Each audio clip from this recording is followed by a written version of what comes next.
nada más que nos acompañen también ahí con la grabación. Entonces, oficialmente estamos abriendo el webinar, oficialmente estamos iniciando. Antes de comenzar, quisiera, Pili y Vivi, si ustedes también pueden dirigirse lógicamente a los padres que nos están acompañando hoy aquí, para que brevemente también les cuenten un poco cuáles son sus expectativas y lo que piensan aportar a este tema.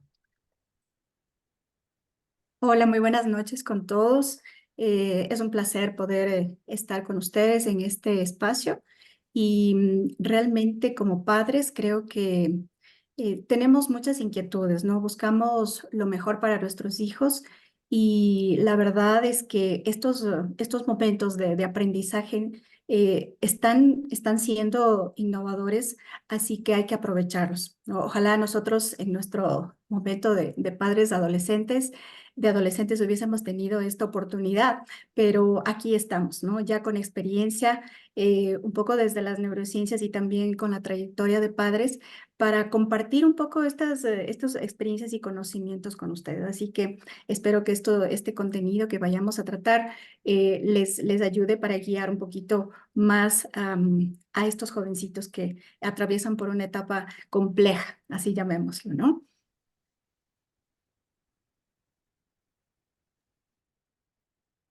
No, hola, buenas noches con todos. Primero, muchas gracias por darse el tiempo de estar aquí, por darse esa oportunidad de aprender y conocer más cosas, no solamente sobre el tema de la adolescencia per se y todo lo que pasa en los muchachos fisiológicamente, sino también cómo esto afecta no solamente a ellos como personas que están intentando buscar su espacio en el mundo, sino también a la familia.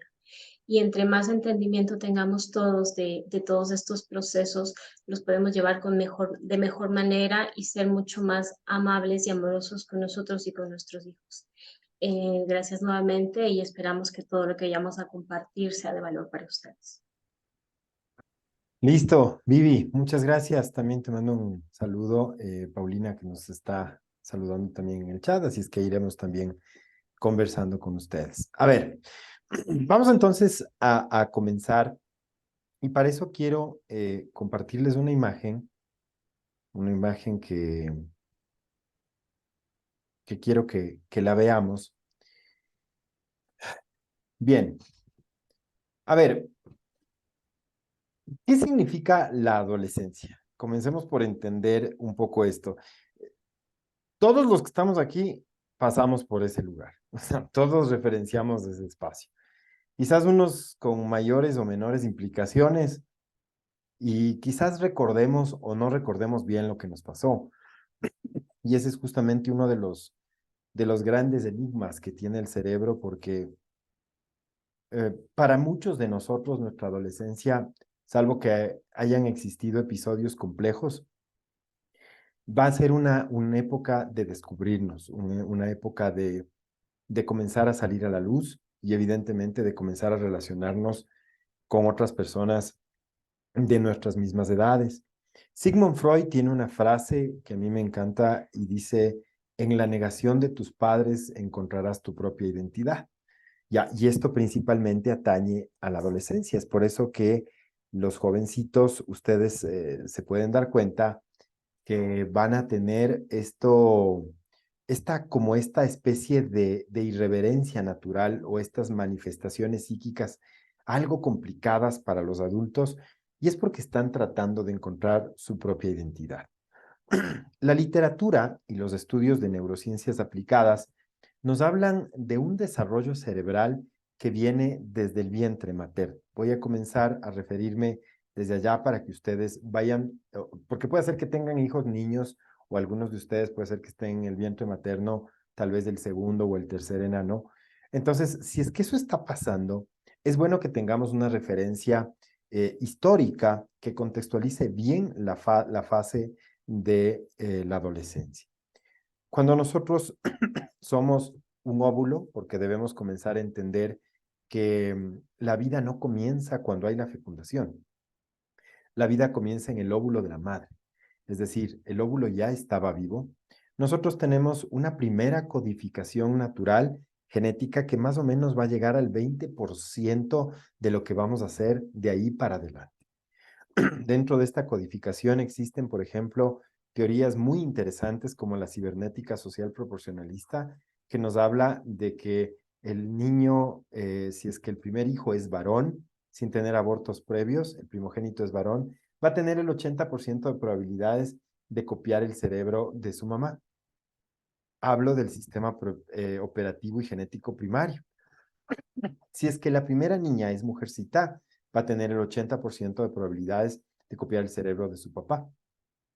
El segundo hijo, ya no importa el sexo biológico que tenga, estaría con probabilidades de generar una copia del cerebro del padre que queda libre o de la madre que queda libre. Es decir, si la primera fue mujercita, va a copiar el cerebro de su padre. ¿Quién queda libre? Queda la madre. Entonces el segundo, ya no importa si es varón o mujer, copiaría el cerebro de su madre.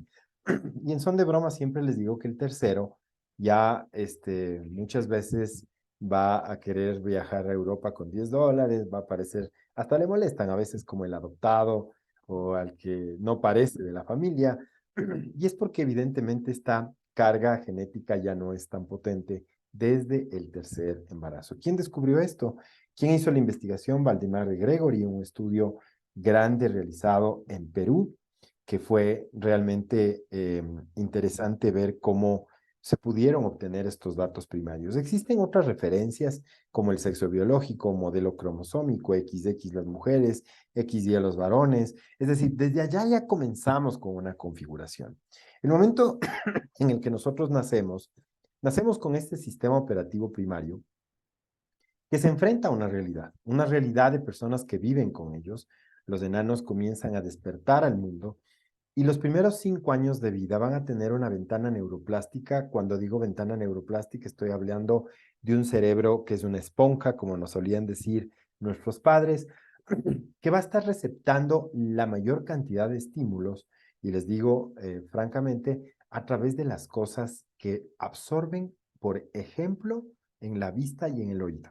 Es decir, las cosas que escuchan y las cosas que ven van a estar configurando también el cerebro del niño.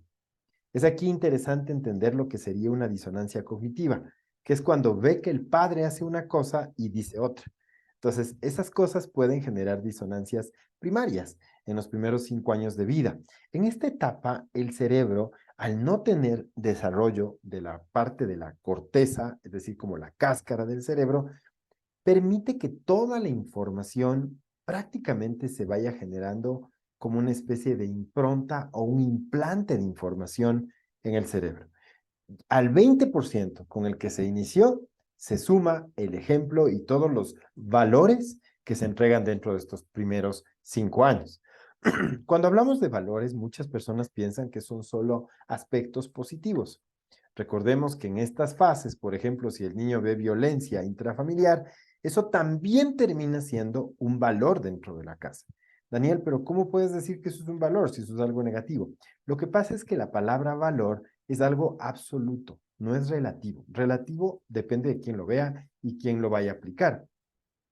Pero cuando nosotros miramos algo a esa edad, no tenemos desarrolladas ciertas zonas en el cerebro, como el putamen ventral, por ejemplo, para discernir si es algo que construye o es algo que destruye. Quizás tenemos un instinto de supervivencia, pero una capacidad de discernimiento y regulación de acción todavía no ha sido desarrollada. Es por eso que esto genera una impronta, un implante de información muy fuerte que después irá dando sentido a la mente y al cerebro humano del niño. A partir de los 5 años, aproximadamente hasta los 7 años, nosotros comenzamos, bueno, incluso un poco antes les podría decir, comenzamos a desarrollar una zona del cerebro, más o menos entre los 3, 4 años, que se llama la zona F5, la zona de la cisura temporoparietal, más o menos para que ustedes ubiquen, está ubicada en la zona de las neuronas están ubicadas en la parte superior de la oreja, es en la parte interna del cerebro donde están ubicadas. ¿Por qué se llama cisura temporoparietal? Porque es justamente ese surco que divide el lóbulo temporal del lóbulo parietal. En esta zona, que es categoría F5 dentro del cerebro, están ubicadas las neuronas espejo. las neuronas de espejo son las que van a referenciar aspectos como la empatía. Entendamos que tenemos 3 tipos de empatía: empatía emocional, empatía cognitiva y empatía conductual. Cuando hablamos de empatía emocional es la que se desarrolla desde los 3 hasta los 5 o 6 años. Es esa capacidad que van a desarrollar nuestros hijos de referenciar las emociones del otro en sí mismos a partir de una emulación emocional. Es decir, los niños pueden sentir el dolor ajeno. ¿Cómo se desarrolla eso? A partir de referenciar preguntas como: ¿cómo crees que se siente ese niño? ¿Cómo crees que se siente esa persona? ¿Cómo crees que se siente papá? ¿Cómo crees que se siente mamá? Esto invita a que el niño busque en su cerebro, en las neuronas de espejo, un espacio que pueda referenciar las emociones de los demás. A partir de los 7 años, más o menos hasta los 13 años, la siguiente ventana neuroplástica va a referenciar lo que se llaman empatía cognitiva. Esta es la siguiente fase de la empatía. Es una empatía que no mira el presente para referenciar la emoción, sino que logra imaginar o delimitar lo que va a ser una emoción futura a partir de un comportamiento. Preguntas como: ¿cómo crees que se sentiría tu tío si se gana la lotería? ¿Cómo crees que papá se va a sentir si tú sigues haciendo esto? ¿Cómo crees que mamá se va a sentir cuando tú digas esto que me estás diciendo a mí? ¿Cómo crees que tus compañeros podrían sentirse si tú haces esto? En esta segunda fase, ojo, que es importante haber desarrollado la primera, porque si no la segunda no funciona. Es como aprender a sumar para poder multiplicar.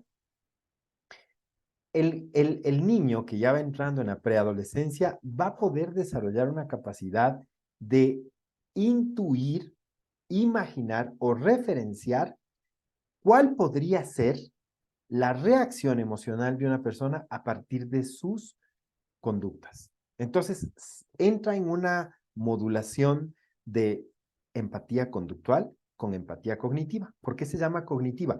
Porque lo hago desde mi pensamiento, no desde la emoción del otro con mi emoción, sino que yo digo: si yo hago esto, imagino la emoción de la otra persona. Es decir, es un proceso de pensamiento más complejo. ¿Para qué sirve esto después? Para que niños y jóvenes puedan medir las consecuencias de sus actos, de sus emociones, de sus palabras, de sus pensamientos, que es muy importante. Y entonces llegamos al año número 12 o al año número 13. Ahora, cada vez más temprano. Como estimulamos a los niños tempranamente, que de alguna forma es una manera media, a veces artificial, de provocar que el cerebro se desarrolle en las estimulaciones tempranas, esto también ha desembocado en que los niños previamente o con mayor anticipación entren en procesos de adolescencia. En el caso de las niñas, por ejemplo, con procesos menstruales a los 10, 11 años. O sea, es como que antes no pasaba esto. Hoy se ha desarrollado el mundo, están estimulando el cerebro, pero esto también tiene sus consecuencias en cuanto al tema de lo que pasa después. Entonces, entre los 11, más o menos en promedio, y 13 años, nosotros comenzamos un proceso, una explosión, un estallido de hormonas. Este estallido de hormonas va a ir configurando con mucha más fuerza un cerebro masculino y un cerebro femenino. Voy a ser muy claro y enfático acá. Estamos hablando de sexo biológico. No estamos aquí para hablar de ideología, identidad, orientación sexual o preferencias. Esas referencias no las topamos acá. Estoy hablando solamente de ejes cromosómicos. Entonces, ¿qué pasa cuando un niño pasa adolescente? Hay un estallido de algunas hormonas en los cuerpos de ambos. Recuerdo a Marcelo Severio, mi profesor de neurofisiología del sexo biológico, cuando nos contaba esto, nos decía: cuando los cachorros pasan a ser grandes toros, ¿no es cierto? O los búfalos, y las princesas a veces pueden convertirse en brujitas. Ya, él referenciaba esto justamente por el cambio que se va a dar a partir de todo esto. Más o menos entre los 12 y 13 años, vamos a tener un estallido de hormonas. ¿Cuáles son las hormonas que estallan en el caso del cerebro masculino? La testosterona y la vasopresina. La testosterona directamente relacionada con el ejercicio de la competencia con este marco conceptual de la provisión, es decir, como que fuimos programados para ser proveedores más allá del rol equitativo que hoy se está buscando en la sociedad. Es como que hay una programación genética natural y es por eso que el hombre se vuelve tan competitivo. Esto promueve el desarrollo del aspecto físico, el crecimiento del vello, el cambio de voz a partir del reforzamiento del grosor de las cuerdas bucales en el caso del varón, pero digamos que ya vamos a ir viendo cuáles podrían ser también las otras manifestaciones que se van a dar aquí. En el caso de las mujeres, también comienzan a aparecer cambios a nivel corporal y evidentemente también un crecimiento de cuerpo. Y esto es interesante porque se refuerza una de las zonas más importantes y más fuertes que tiene una mujer, que es la zona del lenguaje. Descubierta en 1880 por Pierre Paul Broca, la zona del lenguaje es la que más se desarrolla en las mujeres, mientras que los aspectos físicos, musculares, en el caso de los varones. Acá nosotros debemos tomar en cuenta que es interesante porque hay que revisar que la nueva educación ha preferido que niños y niñas estén juntos en el colegio. Sin embargo, sí es importante entender que el crecimiento de ambos es distinto. Y esto podría traer ciertos problemas a veces, porque los niños no van a tener la capacidad de desarrollo del lenguaje que tienen las niñas y los niños y las niñas, en cambio, no van a tener ciertos desarrollos específicos a nivel físico que tienen los varones. Estas diferencias a veces pueden generar ciertos conflictos en este primer estallido de hormonas. Ahora, vamos con una referencia importante. Quiero que ustedes vayan viendo la gráfica que tengo acá para ir poco a poco acercándome al final de esta primera parte, en donde vemos cómo el cerebro va construyéndose. Quiero que vean todas las zonas moradas, ¿sí? Tenemos en inicio a los 5 años un cerebro que tiene una construcción celeste, verdosa, amarillenta y zonas rojas, pero con muy pocos espacios morados. Estos espacios morados hablan de la maduración del cerebro. Quiero que vayan viendo cómo el cerebro, conforme va avanzando, va alcanzando un nivel de maduración, ¿sí? En cuanto al tema de la masa gris, que es la zona que se va desarrollando en el cerebro. A los 11 o 12 años, la primera zona, que no está en esta gráfica, pero debo comentarles, que se desarrolla, aunque sí lo podemos ver en la parte baja, acá en esta gráfica de aquí, quiero que la vean. La zona que se desarrolla en el cerebro humano es el cerebro occipital, el lóbulo occipital. Es la parte posterior, la parte de la nuca, y un poquito la parte superior en la parte occipital. Esta parte está involucrada con el sentido de la vista. Es decir, los primeros 2 años de adolescencia, el primer año y medio de adolescencia, vamos a tener un proceso de evolución y maduración acelerado en la parte occipital. ¿Esta parte con qué tiene que ver? Con la vista. Entonces, nuestros hijos es probable que tengan puestos los audífonos y nos queden viendo con rostros a veces muy poco amigables. Cuando nosotros estamos hablando, todo lo hacen a través de la vista. En esos momentos, más vale lo que haces que lo que dices. Es por eso que ellos comienzan a descubrir en su mundo, en su universo, factores que antes no veían. Papá, hemos tenido 5 niñas en el grado. Papá, estoy mirando esto. Papá, ¿cómo me veo? O sea, todo lo que referencia la parte visual va a estar referenciándose con más fuerza. Más o menos entre los 14 y 15 años, se va a comenzar a desarrollar la siguiente zona del cerebro y quiero que vean aquí la carga enorme que tiene de lila en esta parte. Es la parte somatosensorial, es la parte que está en el lóbulo parietal y llega levemente hasta el temporal.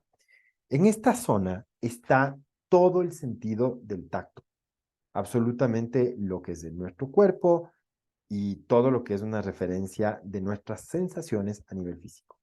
Es probable que los jóvenes en esta época quieren explorar su cuerpo, explorar el cuerpo de los demás. Viene la estampida de los deportes, todo un aspecto relacionado con esto. Y evidentemente ahí nosotros debemos propulsionar y promover el tema del deporte en nuestros hijos, porque incluso es probable que el deporte que ellos adquieran o seleccionen en esta época puede terminar siendo el deporte que ellos después practiquen cuando sean más grandes. Y cuando nosotros pasamos de los 15 años, miren, esto es interesante, hasta los 16, 17 años, desarrollamos todo lo que es la zona del lóbulo parietal, lo que falta en la parte somatosensorial, pero desarrollamos también el lóbulo temporal. El lóbulo temporal es el que está atrás de los oídos. Y es justamente esa la parte que más se desarrolla, lo que ellos escuchan. Esta etapa de los 15 años es la que marcó la música que vamos a escuchar el resto de nuestra vida. Comenzamos a bailar porque ya tenemos un cuerpo más desarrollado. La música comienza a referenciar los mejores y mayores recuerdos. Es el momento en el que los jóvenes van a utilizar mucho más, incluso ahora, sus audífonos, y también podrían discutir con nosotros por las cosas que escuchan. Es un espacio en donde se está desarrollando también el olfato y el gusto. Por ello hay que tener mucho cuidado con la alimentación y la ingesta de bebidas alcohólicas o cigarrillo, porque aquí es donde se puede generar una impronta tan profunda que pueda generar una consecución y una repetición de actos después en fases de adultos o en fases más avanzadas. ¿Sí? ¿Dónde quiero cerrar esta primera parte para ir concluyendo? Es que después de esto se desarrolla la zona del lóbulo frontal que está en la parte delantera de la cabeza, es decir, atrás de nuestra frente. Ahora, quiero que se den cuenta que hasta los 17 años que el cerebro recién está acabando de construir el lóbulo temporal y el parietal, todavía no tenemos desarrollado el lóbulo frontal. Lóbulo frontal que está directamente relacionado con nuestra capacidad de predecir futuros. Lóbulo frontal que está directamente desarrollado con nuestra capacidad, ¿sí?, de elegir aspectos, con nuestra capacidad de tener pensamientos complejos, de medir las consecuencias de las cosas que hacemos. Oye, pero si hasta los 17 años esto no se ha desarrollado, ¿eso quiere decir que nuestros hijos están listos para elegir carrera? La respuesta es cognitiva y vocacionalmente no.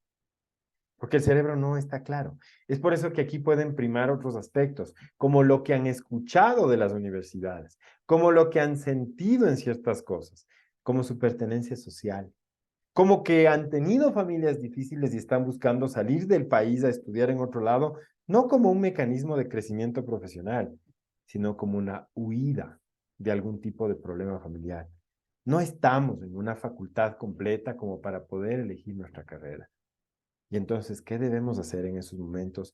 Es importante tomar en cuenta que ya existen herramientas que nos pueden permitir visualizar en una especie de prótesis cognitiva todo lo que ha pasado en el cerebro para ya tener información fidedigna en ese momento, que aunque el joven no esté consciente, sí nos puede entregar a través de algunas preguntas que hacemos a los chicos.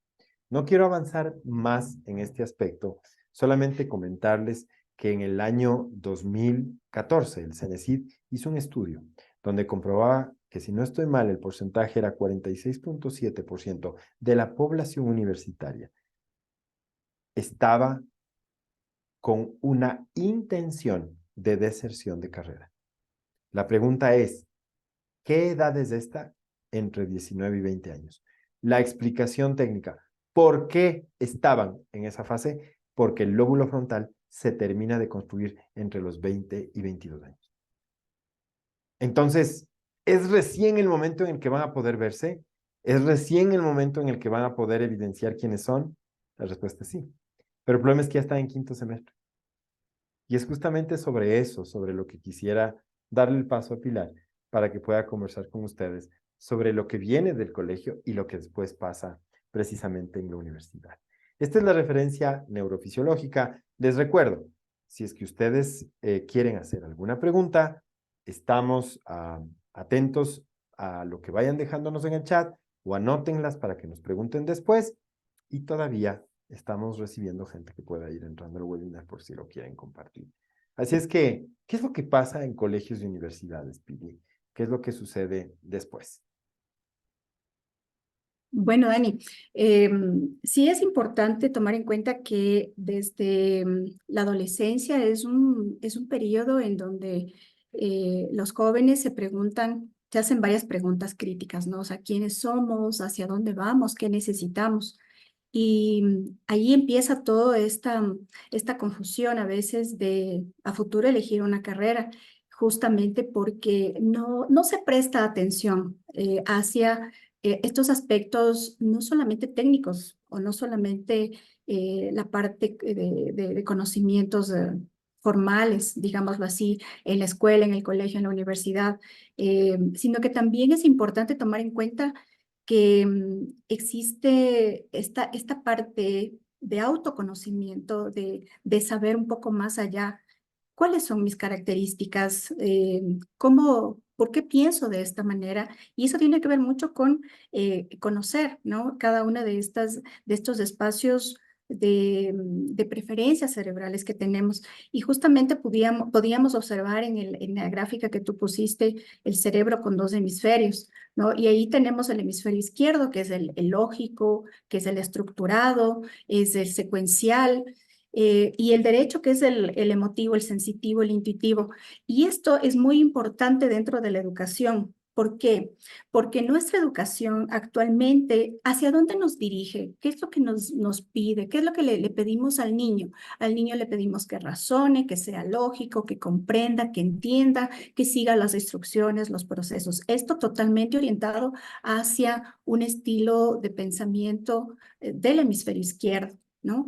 Y estamos dejando de lado todos aquellos rasgos que nos permiten ser mucho más atentos a las emociones, a la parte instintiva, a la parte intuitiva de la creación, que es el hemisferio derecho justamente. Entonces, la educación normalmente nos enmarca, nos encasilla hacia este lado lógico, ¿sí? Y cuando existe la oportunidad de desarrollar justamente estos nuevos esquemas de aprendizaje, es donde tiene la oportunidad el chico o la chica de expresar, ¿no? No solamente sus conocimientos, sino también esta parte emocional, esta parte cognitiva. Es así que normalmente en las escuelas, en los colegios, ya venimos con una trayectoria de desarrollo de esa memoria declarativa. ¿Qué quiere decir eso? Que solamente vamos almacenando información, es decir, nos basamos mucho en la memoria semántica, por ejemplo, cuál es la capital de Francia, cuáles las tablas de multiplicar, sí, son datos que vamos almacenando en nuestra memoria, pero estamos dejando de lado aquella parte experiencial, ¿no? En donde es importante que se involucre a la memoria procedural, que es la memoria de los procesos, en donde se involucra la parte intuitiva de las personas y que el relacionar, ¿no? Por ejemplo, si queremos trabajar un poquito más con los chicos en estos aspectos, debemos hacerlo de una manera que involucre espacios de cooperación, por ejemplo.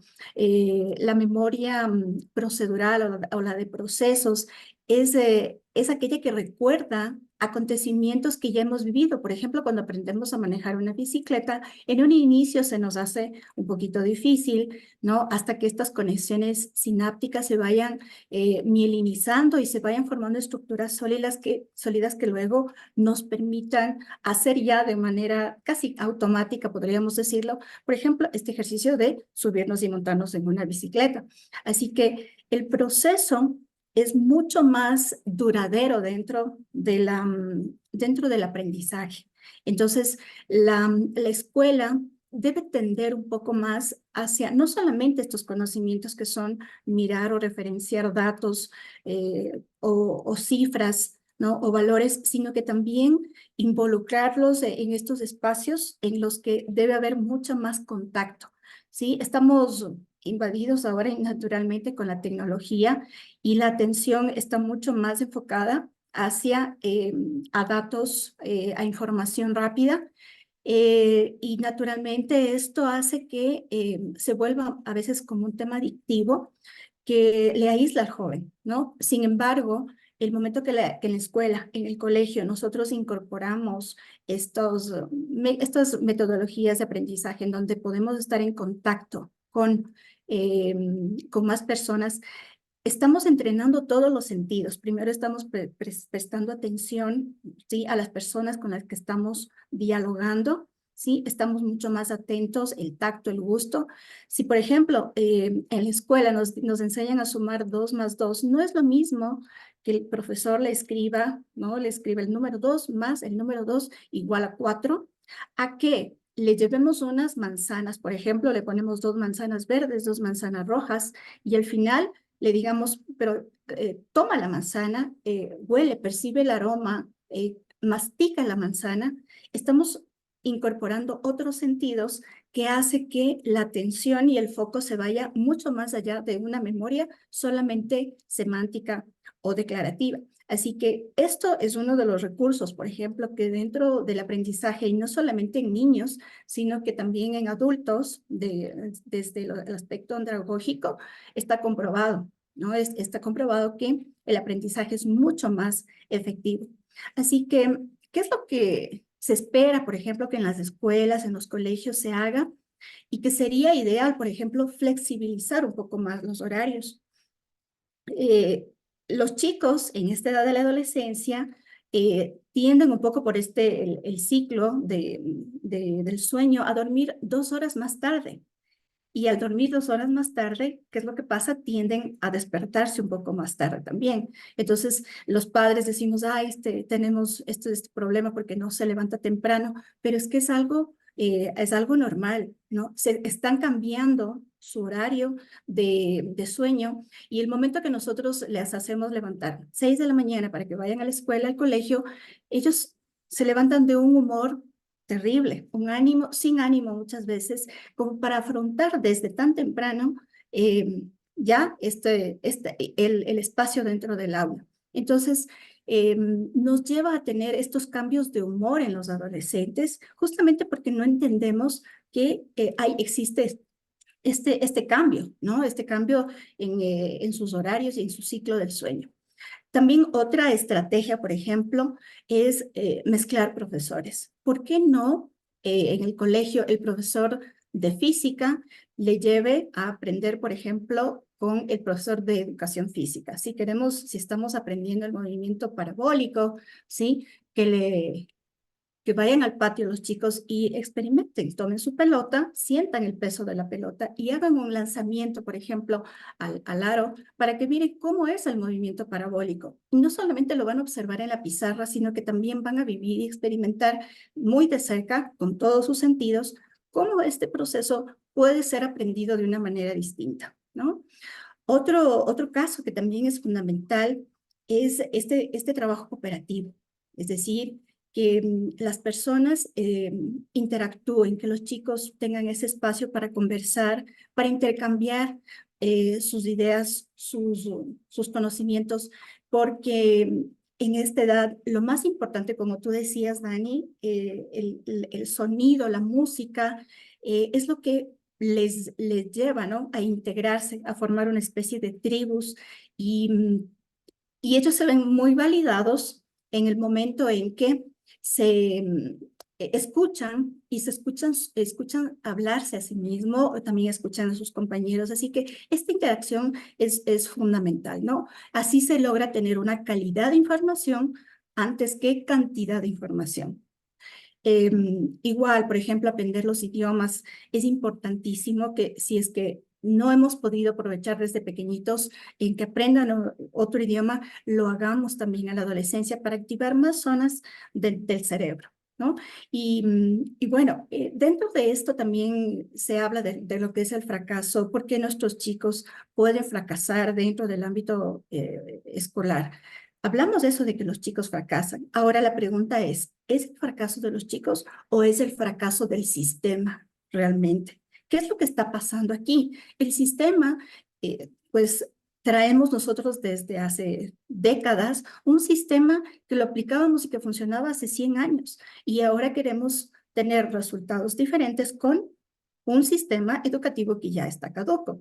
Así que más que el fracaso escolar, estamos viviendo un sistema que no permite justamente tomar en cuenta todos estos aspectos que hacen que se consideren una nueva realidad de tecnología que está desbordando, obviamente, pero que es necesario que se vaya involucrando, ¿no? Y mirándolo, cómo esto puede llevar, cómo puede arrastrar hasta ya la edad en la que están por elegir una carrera. Bueno, se ven aquí muchas veces influenciados por como tú decías, ¿no? Que quieren de pronto la familia les recomienda porque no sabe exactamente qué seguir, escuchan a los amigos porque ellos quieren seguir e irse para una determinada universidad, pues ellos también, ¿no? Para no perder ese círculo, para no alejarse de lo que a ellos les da seguridad, así que buscan de alguna manera mantener eso. A veces la elección de una carrera también puede verse involucrada con el complacer esas tradiciones familiares, el complacer a los padres. Y bueno, actualmente sabes que ya ha bajado un poco este tema de la deserción estudiantil y para este año ya estamos en un 20% de gente de jóvenes que han elegido tal vez de una manera no, de una manera un poquito, no con todo el nivel de conciencia, una carrera que se dan cuenta que al final no era la que ellos estaban buscando, ¿no? Ha sido una pérdida de inversión y de tiempo. Ahora, ¿qué es lo que como padres se recomienda que hagamos? Pues, dado que hay un tema muy interesante que sucede en la adolescencia y que Dani, tú nos puedes contar luego, es este tema de la poda neuronal, ¿no? Que las neuronas en la adolescencia sufren una poda, es decir, aquellas conexiones que no se han utilizado se eliminan. Y acciones o actitudes que hayan tenido de pequeños, probablemente en la adolescencia se les olvide hacer. Habrá que nuevamente enseñarles. Los padres deben volver a enseñar a sus hijos ciertas normas, porque dentro de este proceso de poda, pues habrá muchas cosas que los chicos habrán olvidado, ¿no? Un estilo de padre democrático es fundamental también, porque es importante conocer cuáles son las necesidades que tienen los hijos, no mirar lo que yo creo que es mejor para ellos, sino entablar esos diálogos en los que se pueda ver qué es lo que necesiten, porque a lo mejor yo te estoy trayendo, te compro algo, te regalo lo que creo yo que a lo mejor es lo mejor para ti. Sin embargo, cuando le preguntas al hijo si es que eso es lo que tú necesitabas, pues puede decirte, sabes que yo no quería esto, yo quería que tal vez tú me des más tiempo para mí, ¿no? O que tú no estés enojado, o que no estés tan fruncido cuando estemos en el comedor, ¿sí? O sea, son cosas que son fundamentales cuando hacemos que iniciar esa relación o esa conversación. Otra cosa que también es importante es no etiquetar a los hijos, no ponerles estas etiquetas de que qué guapo, qué inteligente o qué aburrido que eres, sino más bien cuando hacen algo positivo, algo bien, felicitarlos por el esfuerzo que han logrado, porque de lo contrario esa palabra se puede quedar como una impronta hacia el futuro. Así que, Vivi, tú aquí nos puedes comentar un poquito más a profundidad sobre cuál es el entorno familiar más adecuado para los chicos en esta época de la adolescencia. Seguro que sí, Pili. A ver, creo que es importante entender también los conceptos que tenemos con respecto a qué consideramos la adolescencia. Muchas veces escuchamos adolescencia y creemos que es una etapa compleja, que es una etapa que los chicos tienen que superar, que es un espacio complicado. Sí, efectivamente puede ser difícil, precisamente por lo que mencionó hace un momento Pili. Hay un proceso de desarrollo neuronal distinto. Efectivamente hay ciertas conexiones sinápticas que se pierden y nos encontramos con un ser en desarrollo, con un ser que está aprendiendo y que debe aprender nuevas habilidades, que está buscando su espacio en el mundo, que requiere esa guía y esa comprensión desde el amor de lo que ese proceso, pero sin estigmatizarlo. Es interesante entender el concepto de la adolescencia realmente es un tema de crecimiento, es un tema de desarrollo, es un tema, podría decirse que es un ser humano en construcción. Entonces, desde que cambiemos esa percepción de lo que es la adolescencia y que efectivamente si cambiamos esos conceptos podemos manejarlos de mejor manera como familia, también es muy importante. Evidentemente, esta es una etapa donde los muchachos están buscando un espacio de identidad, una especie de identidad propia que implica separarse de su núcleo familiar cercano, mamá, papá, hermanos, familia próxima y cercana.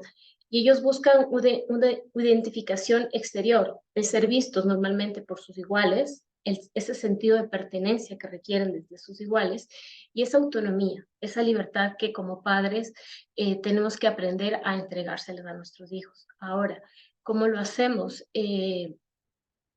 Evidentemente esto requiere una serie de herramientas porque como padres, y es una de las cosas que mencionó Pili, fuimos educados y aprendimos cosas que finalmente en este momento no es que nos sirvan, sino que no son las únicas, no son los únicos caminos, no son las únicas vías.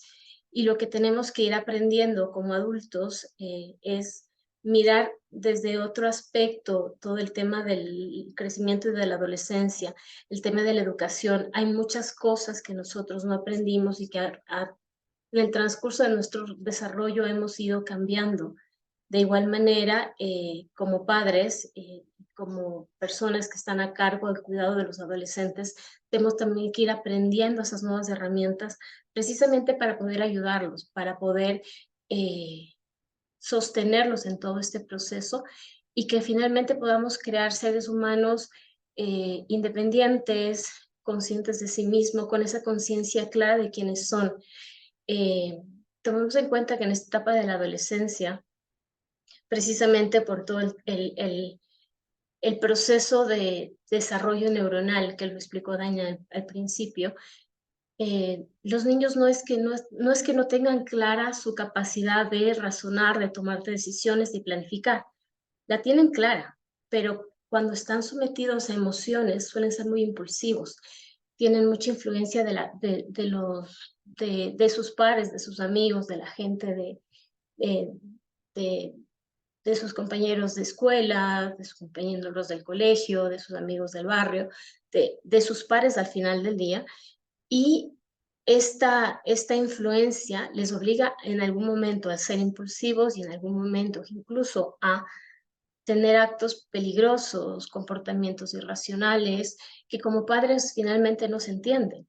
No los entendemos porque finalmente teníamos a un niño que ya lo conocíamos y ahora tenemos a un adolescente en proceso de construcción.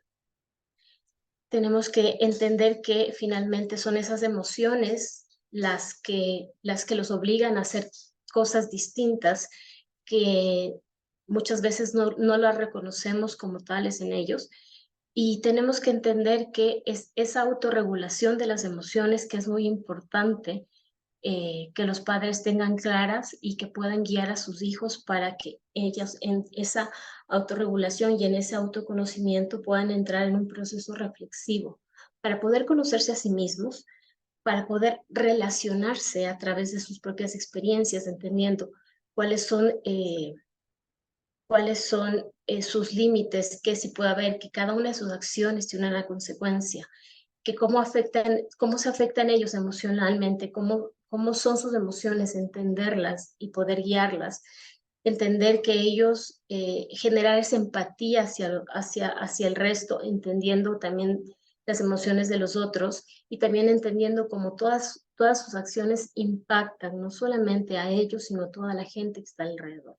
Entonces, dentro de esa reflexión, poder entender que para ellos poder tener esa conciencia de quiénes son va desde el entender sus emociones. Y como padres es importante que podamos sostenerlos y podamos guiarlos para ese autoconocimiento que ellos requieren.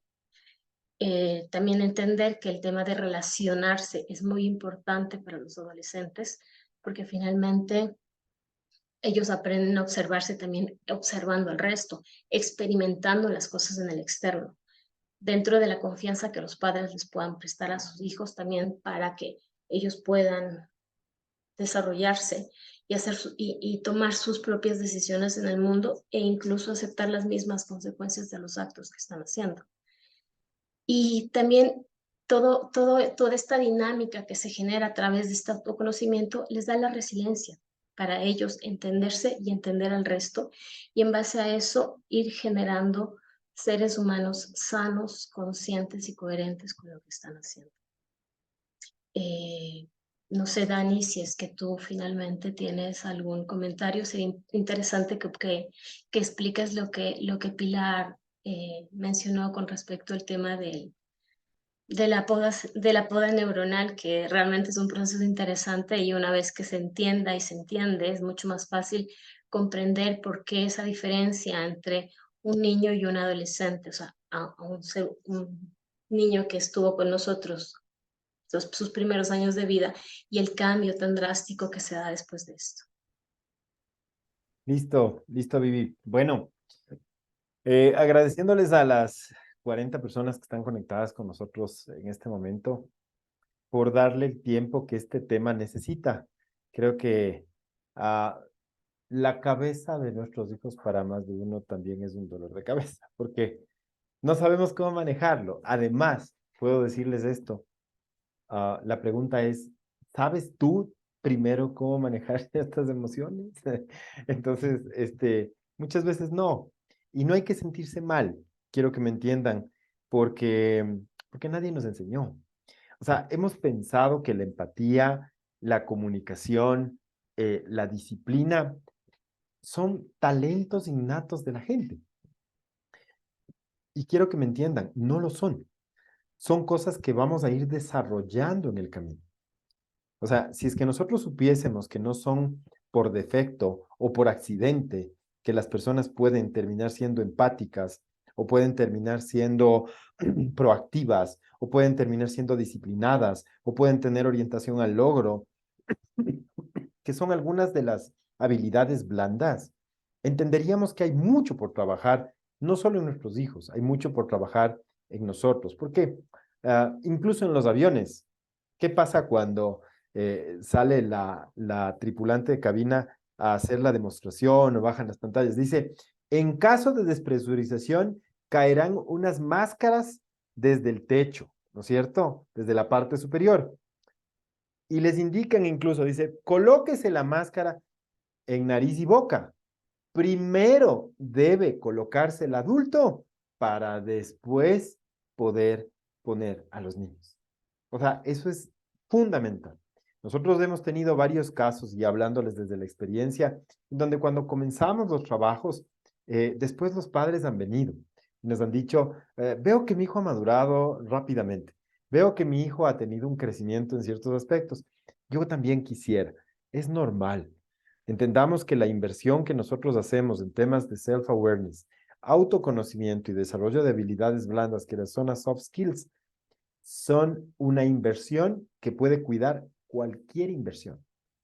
Es justamente eso lo que puede cuidar todo. Pili hablaba hace un momento sobre el tema de la poda de neuronas o la poda neuronal. Esto pasa mucho en la época de la adolescencia porque el cerebro está generando un proceso de priorización de aprendizaje y desarrollo de ciertas conexiones con el sistema nervioso autónomo. Ahora, ¿esto puede seguir pasando a lo largo de la vida? Por supuesto. Es por eso que hay cosas que ya ni te acuerdas. Dices, oye, es cierto que yo hacía eso, ¿no? Pero ahora ya no me de acordar de... Claro, es que vas haciendo una poda. El cerebro, digamos que tiene una capacidad limitada. Lo que puede es tener una conexión ilimitada. ¿A qué me refiero con esto? No es que podemos guardarlo todo, pero podemos, lo que guardamos, conectarlo bien.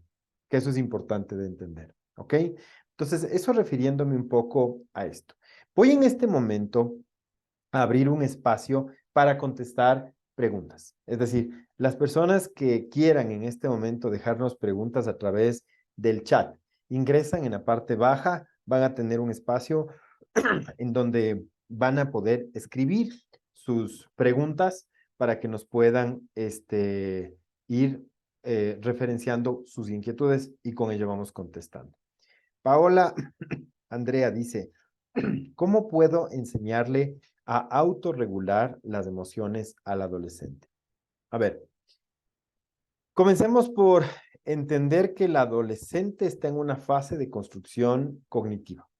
Entonces, regular las emociones va a ser un proceso que él va a ir aprendiendo a lo largo de su adolescencia, ¿no? O sea, no es que yo voy a poderle dar herramientas para que regule sus emociones y en ese momento va a poder hacerlo. Les digo por qué. Los estímulos que nosotros tenemos a nivel hormonal son enormes en la adolescencia. Son enormes. Ahora, ¿qué es lo que sí he hecho con los chicos? Cuando han venido a trabajar con nosotros, hemos logrado cambiar la configuración sobre cómo están mirando sus pensamientos y mirando sus emociones. Yo les pregunto en este momento a cualquiera de ustedes que me quiera contestar, ¿cuál es la diferencia entre un pensamiento y una emoción? O sea, comencemos por ahí. Ustedes son los papás, ¿no es cierto? ¿Cuál es la diferencia entre pensar y sentir? Esta es una pregunta que yo hago mucho porque trabajo también en empresas y les puedo decir esto, increíblemente, casi nunca me contestan. ¿Qué pasa si mañana viene tu hijo de 5 años y te dice, papá, mamá, la profesora me dijo que debo pensar para hablar, porque solamente hablo con lo que siento? Papá, ¿cuál es la diferencia entre pensar y sentir? ¿Qué le contestaría? ¿Cuál sería tu explicación para esta? Oiga, muchos de ustedes han de utilizar estos términos todo el tiempo, ¿no? Han de decir, no, es que te estás sintiendo mal, porque estás con pensamientos equivocados. Ok, ¿cuál es la diferencia? ¿Cómo el cerebro construye las dos cosas? Fíjense que esto es algo muy interesante. Entonces, una regulación de emociones debe partir por el hecho de entender que la diferencia entre el pensar y el sentir tiene que ver con la forma como transmiten información las neuronas. En los pensamientos, la transmisión de información es a través de modelos sinápticos eléctricos, mientras que en las emociones, la transmisión de información es a través de un modelo químico. Ahora, ¿cuál de los dos va primero? Gran pregunta. ¿Piensas antes de sentir o sientes antes de pensar? Mucha gente referencia que sentimos antes de pensar. Pero si yo te digo en este momento algo equivocado, te hace pensar impropio, inadecuado o impertinente y pasas a sentirte mal, ¿qué va primero, el huevo o la gallina? Esto ha llevado a los neurólogos en la época actual a desarrollar el concepto de las pensaciones. Un concepto muy interesante que habla sobre un cerebro que construye las dos cosas al mismo tiempo, como un modelo de significancia emocional y cognitiva. Ahora, se ha demostrado que hay personas que dan más rigor al pensamiento sobre la emoción. Es decir, en proporciones es más pensante que emocional, lo cual no le hace más maduro, porque el que piensa mucho entra en bucle y se atormenta. Hay gente, en cambio, que tiene una configuración cerebral que va a dar mayor rigor a la emoción sobre el pensamiento. Es decir, que el primero piensa algo y después siente algo en relación a lo que pensó. Es decir, su pensamiento comanda. En segunda instancia, la persona siente, tiene una sensación química y a partir de eso comienza a pensar cómo responder. Fíjese que es interesante. Ahora, si yo tengo que hacer una regulación emocional en un adolescente, tengo que darle herramientas, pero para eso tengo que saber si primero es pensante o sintiente, porque yo no puedo dar la misma herramienta a todos. La pregunta es, ¿sabes si tu hijo piensa más que siente o siente más que piensa dentro de este modelo sentipensante? Eso es a lo que habría que llegar. Para eso existen herramientas. La regulación emocional depende. Voy a darte otro ejemplo y agradeciéndote por la pregunta. Paola, ¿es lo mismo regular el miedo que regular el enojo? ¿Es lo mismo regular el impulso que regular la tristeza? nuevamente caemos en un bache. ¿En qué sentido? Van a haber personas mucho más propensas a la tristeza que al enojo. Van a haber personas mucho más propensas al impulso que al miedo. Gente que no tiene miedo, un problema. Gente con exceso de miedo, otro problema.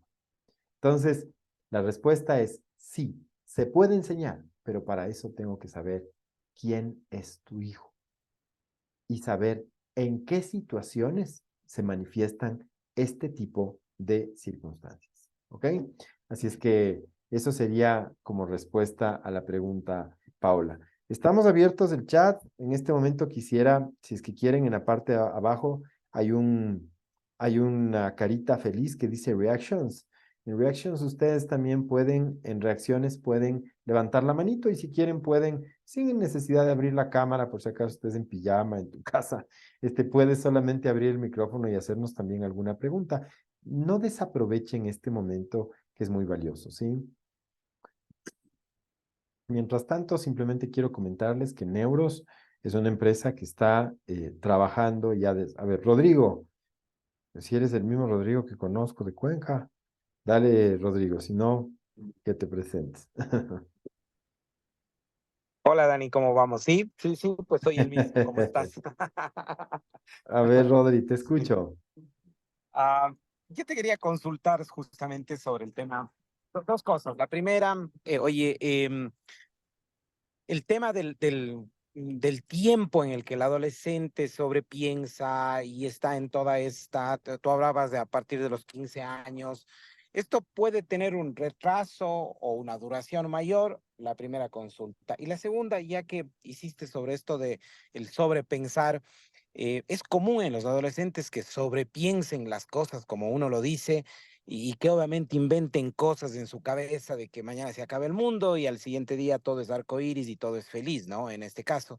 Entonces, es bueno, digamos así, que siempre sobrepiensen las cosas, es parte de la etapa como tal, se puede de una u otra forma controlar, aconsejar esta parte.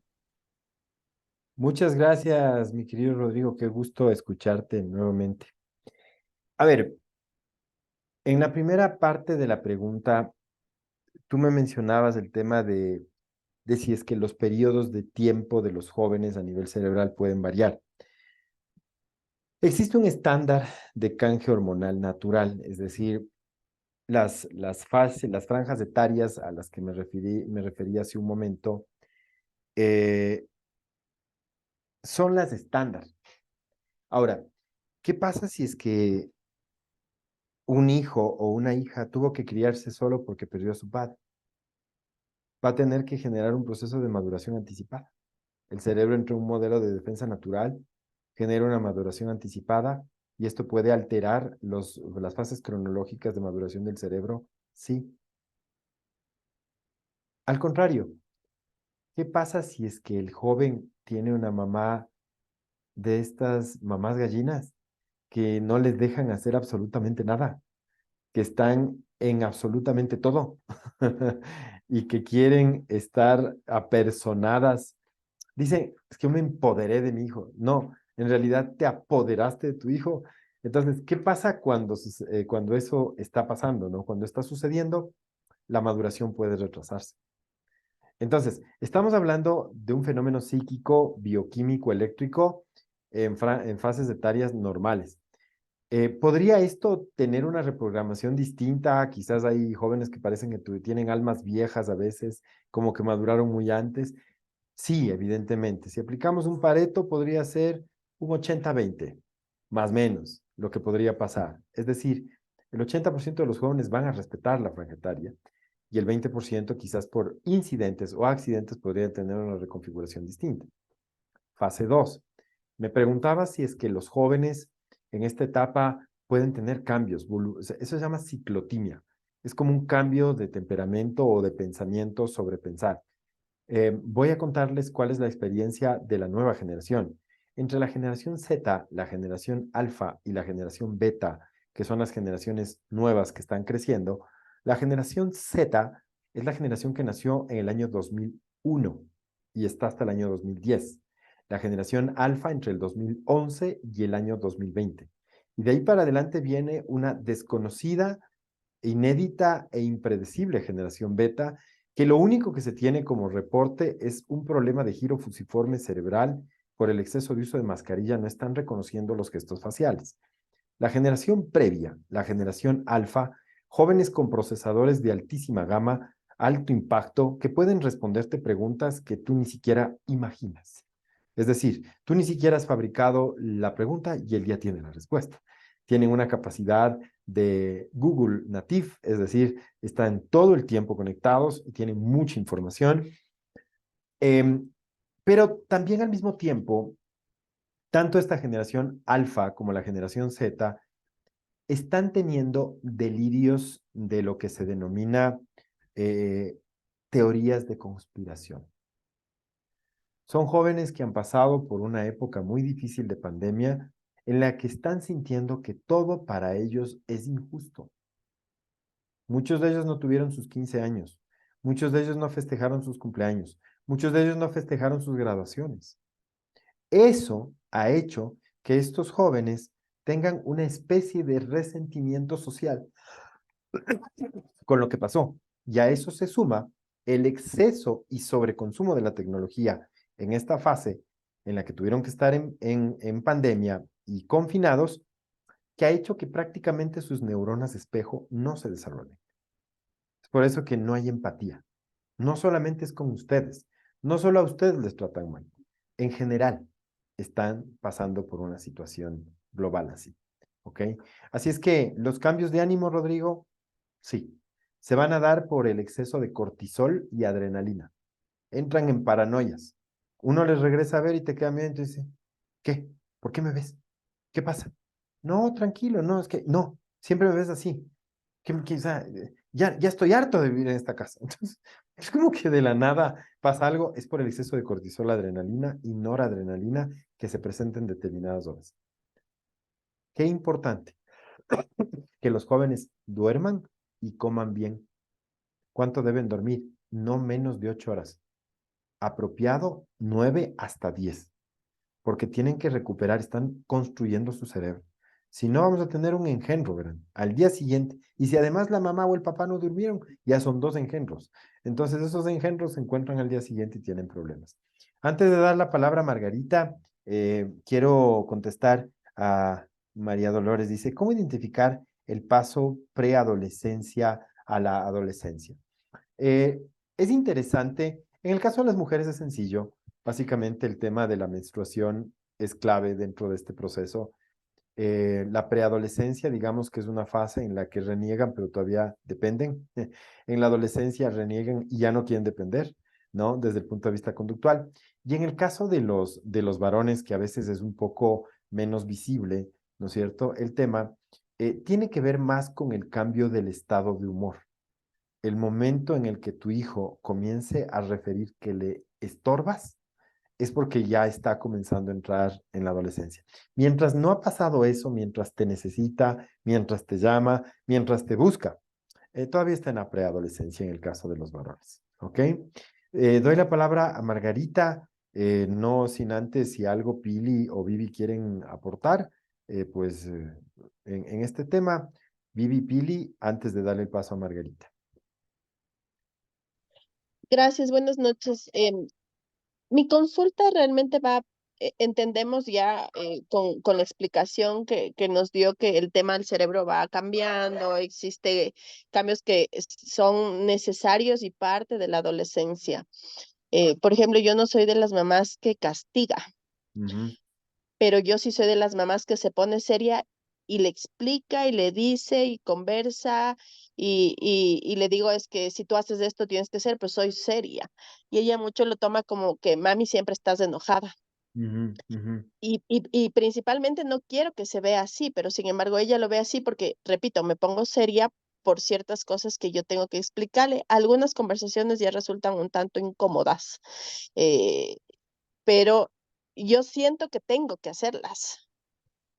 Repito, no soy de las mamás que castiga, pero a veces yo me siento también un poquito mal en que siempre me vea con esa seriedad, siempre me vea que le esté diciendo las cosas como son, siempre me vea de pronto siendo cruda en cierto sentido, y a veces siento que quiero conversar con un adulto, pero no sé si yo estoy actuando mal porque en realidad todavía no está madura como para a lo mejor entender la forma cruda o la seriedad de las cosas o las consecuencias. Y repito, no estoy segura de que yo lo esté haciendo bien. ¿Cuál es la sugerencia en este caso?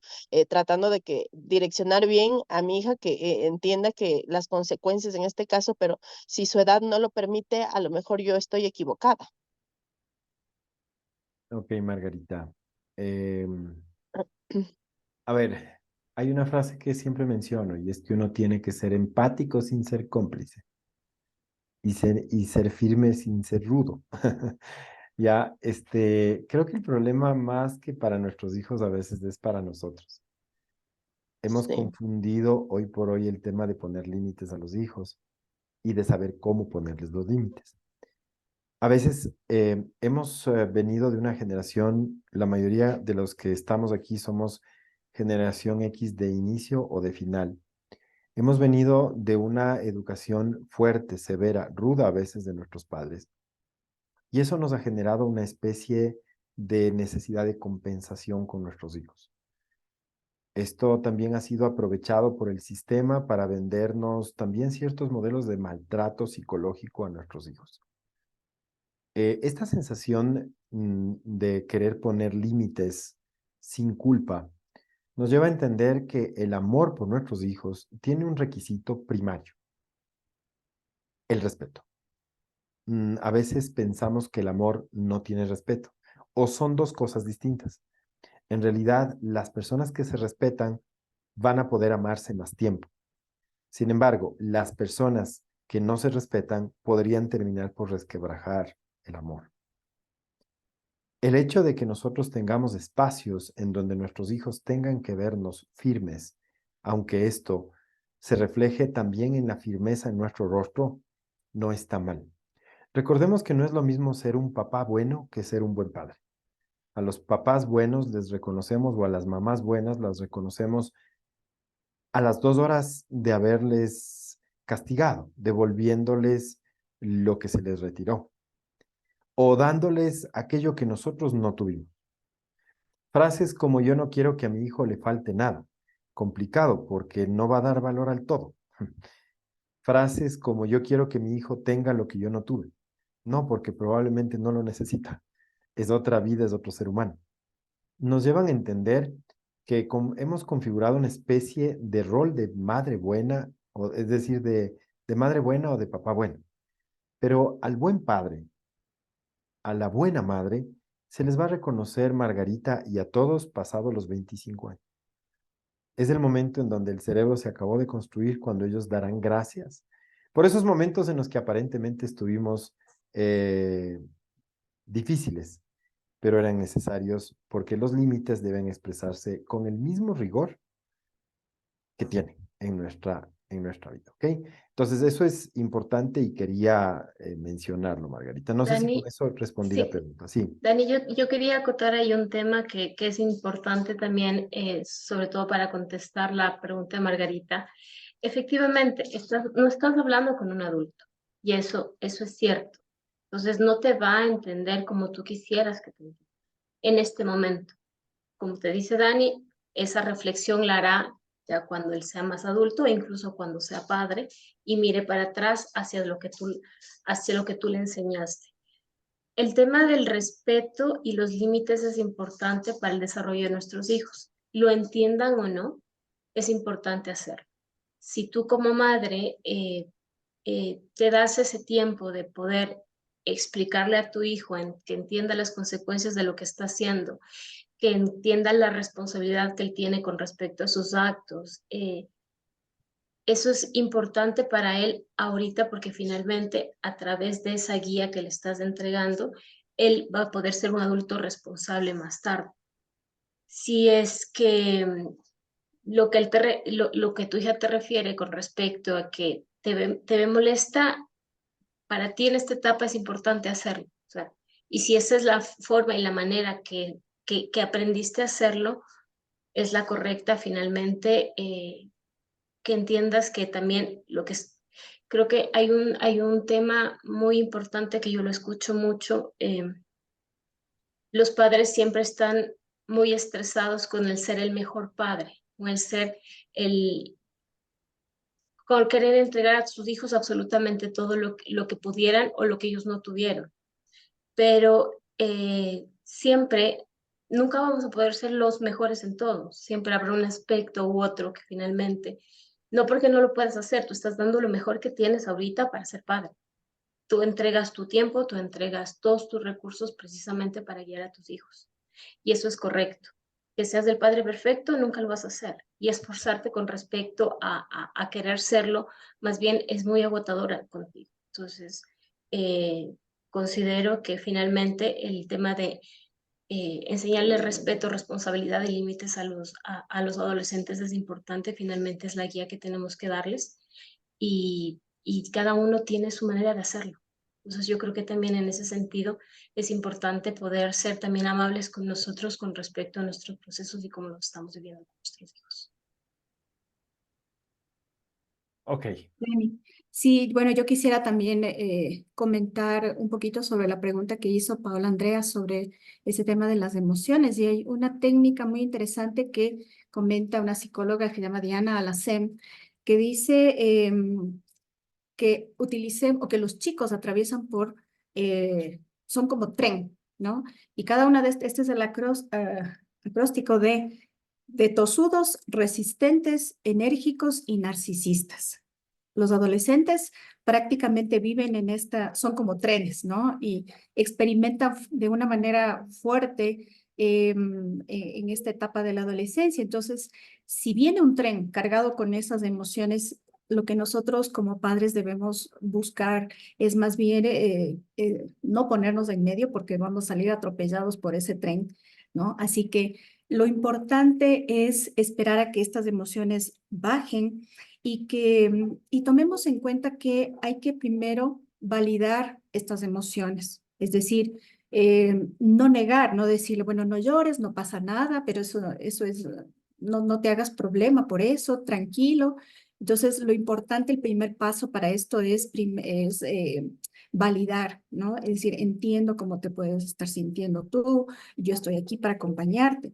Sí, el segundo punto es invitarle a la reflexión para que en un momento ya de tranquilidad analice, ¿no? Analice por qué, de dónde vino esa sensación, ese sentimiento de que le llevó a tener de pronto esa impulsividad o ese enojo, ¿sí? Y tercero es acompañarlos y saber que después de que las aguas se calmen, los padres estaremos ahí para guiarlos, vamos a estar caminando junto a ellos y que estas emociones pues eh, pueden volver. Sin embargo, hay que tomar esta conciencia, ¿no? De que tampoco podemos nosotros como padres ponernos en el rol de víctima y decir, bueno, eh, sí, cada vez que tú te pones así, yo también sufro. Entonces, ¿qué es lo que estamos haciendo? Les estamos endosando a los chicos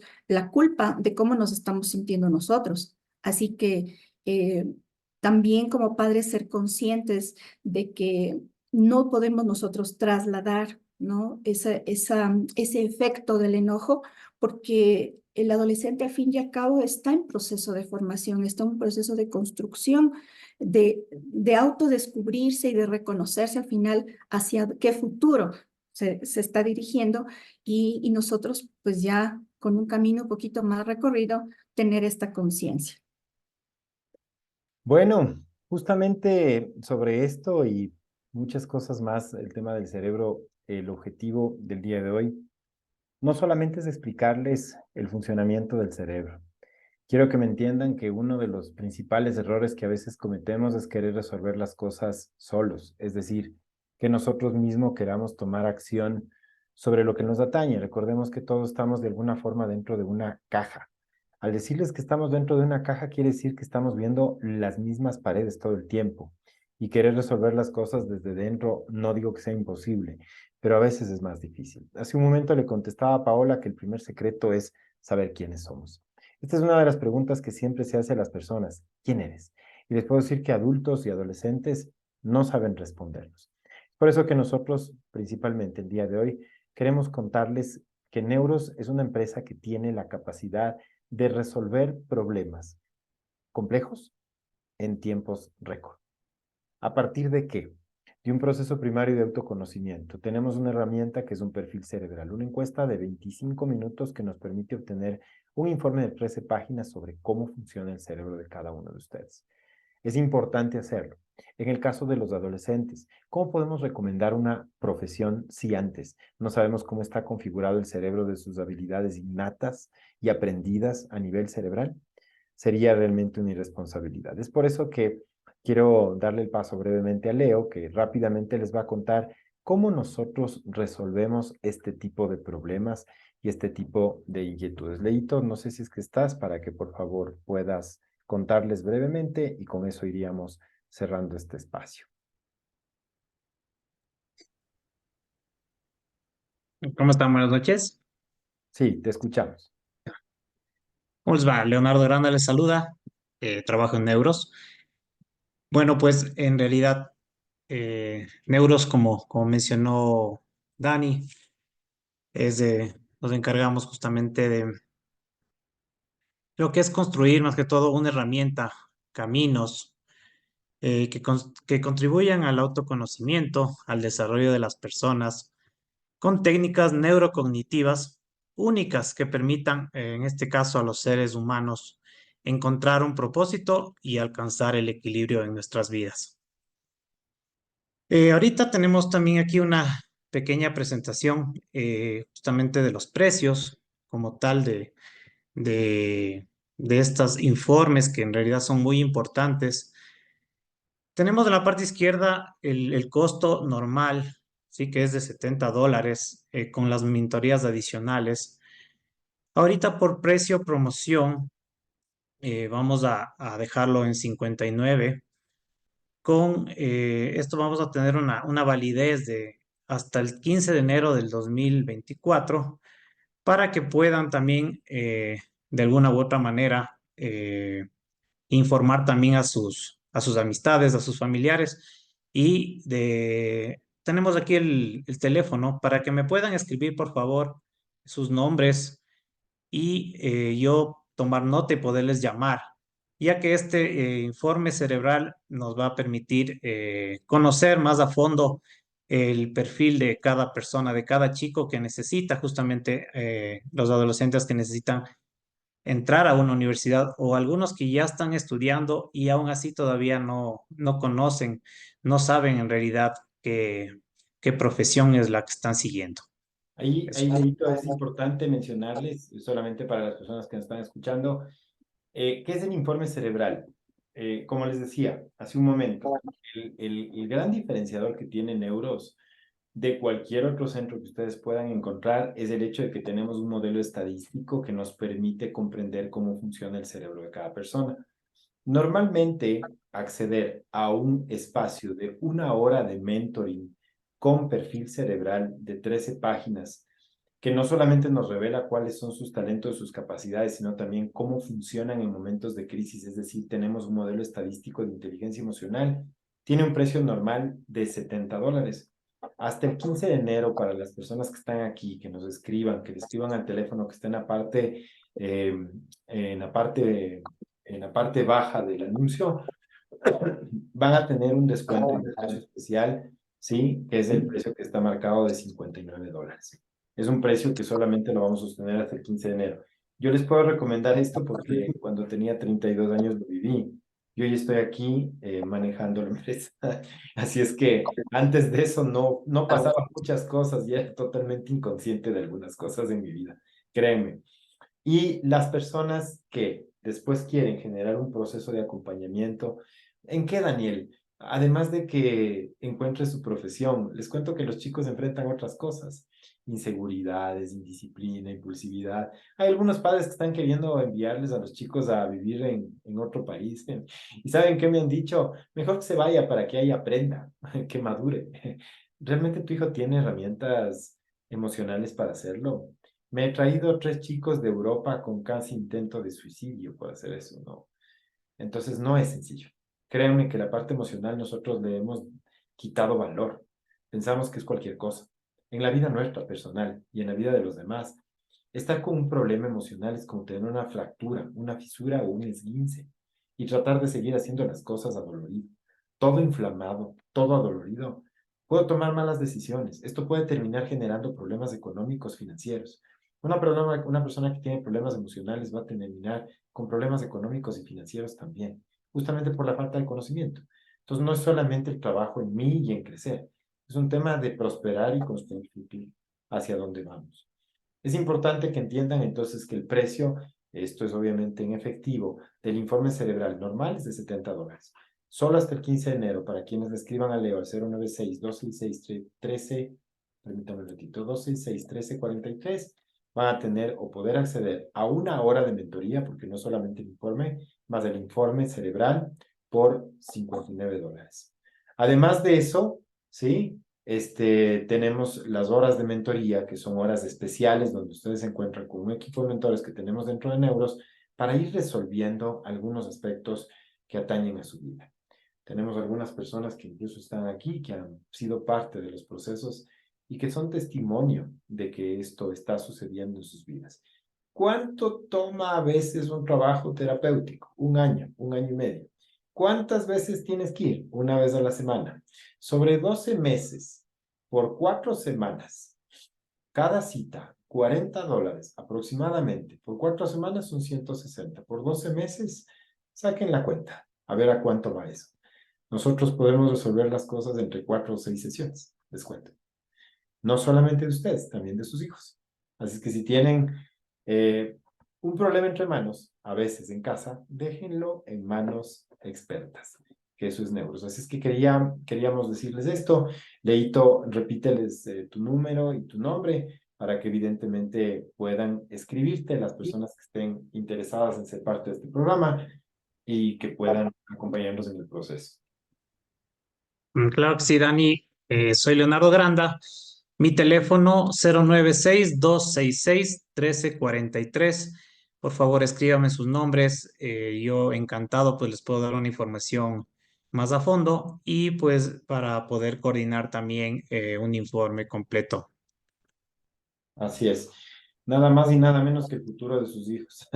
Así de sencillo. Un cambio de carrera, un cambio de profesión. 5.º semestre, ¿no es cierto, Pili? 5.º semestre, Sí, universidad promedio, $3.500 por 5 semestres, sin matrículas, 17.500. No, Daniel, es que imagínense cómo nos van a cobrar $59 versus 17.500. O sea, es cuestión de ver. Y además, si es que haces la inversión de acompañarle, le va a ir bien.